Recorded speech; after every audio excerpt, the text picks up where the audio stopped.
All right, hey guys, this is Adam from Sprout Right. So we got the AEVA in last week. As you can see, we have that sitting over here in our dining area. Today we're going to talk a little bit about getting the seeds starting. The seeds started here. We have the seedling kit. What the goal here really is to get the seeds to germinate, and then we need them to grow. So before you can move a full size or a plant into the AEVA, you need to grow it to about 2 inches. So that's what this is for. That's why we have this humidity dome here, and that's what we'll be working on today. So first we have our peat moss plugs and our seeds. We have the kale kit, lettuce, basil, and arugula. So we've got a nice set of greens here that we'll be working with. The idea here is we're going to be planting the seeds in this dome and allowing them to grow, like I said, to an inch, a size of about 2 inches. So we're going to go ahead and show kind of what this is going to look like. We'll take the basil seeds. You know, what they recommend first is to do about 2 to 3 seeds. Now this is a little bit difficult, especially with basil, because they're very small. But what we're going to do is we're just going to drop a couple in. And we're going to do this over and over. Let's see.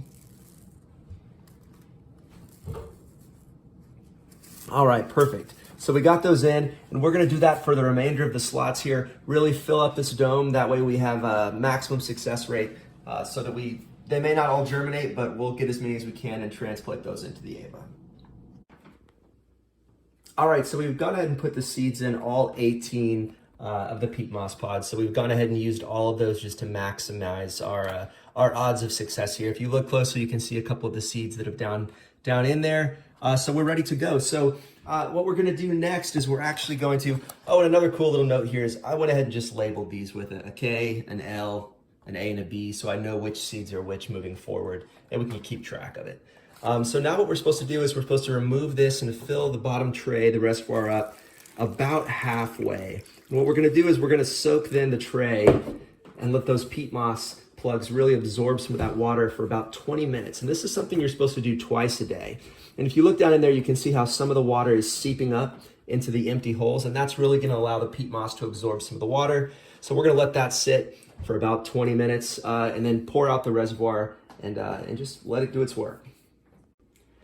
All right, so 20 minutes has passed. We've gone ahead and emptied out the reservoir. And really the next instruction here is what we need to do is we're going to just spray this lightly with warm water and place it back over the seeds. So we're just going to do that lightly. I just have a spray applicator here, spray it with the warm water, put it on top. And the other thing to note is these are supposed to be aligned to where the holes are open. That really allows some airflow inside to really allow those seeds to germinate. So we're doing this twice a day, and hopefully soon we start seeing these seeds sprouting. We have a good rate of germination, and we can move forward and transplant them to the AEVA. All right, now we found a nice, warm, sunny place here on a windowsill. The idea is to try to get the plant about 16 to 18 hours of sun per day. So we'll see how it does here. We have other options, but we'll see if this is a good place to get these seeds started.